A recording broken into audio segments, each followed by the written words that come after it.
General Chiwenga is not a coward. He is selfless, disciplined cadre who respects hierarchy.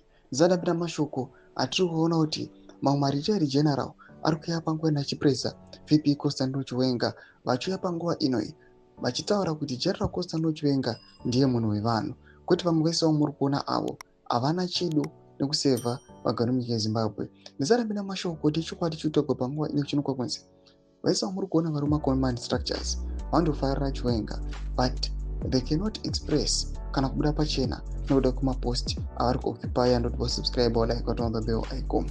Tipinda pahedo, retired Lieutenant General Winston Sigauke Mabranga anodanyira achiti, that explains why in 2017 he chose to hand over power to President Mnangagwa.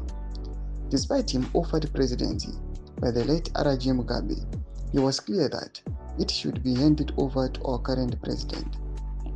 That alone shows he is not power hungry. He wants things to be done the right way. He gives people long ropes, very patient, and is the nation at heart. What I know about him, despite being patient, inozongosvika hayo nguva yatinoti zvakwana.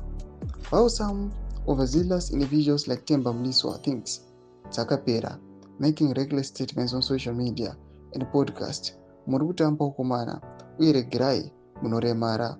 Chati home chareva muve nezuva rakanaka vana veZimbabwe. Ndomasvika ari kuda togwa nemamwe mageneral avo panguva inoi vachisimbisa nekusapota VP Constantine Chiwenga chiti this man is selfless, is disciplined. Panguva inoi vanouya vachipa an example yescenario yakaitika muna 2017 vachiti zvakanyasobuda pachena kuti mukomana uyu haasi power hungry, mukomana anoda kuti zvinhu zvazvo zvese zviitwe negwara rakanaka. That's why muri kuona panguva inoi arikuzama nepanogona napo kumira nebumbiro redu remutemo.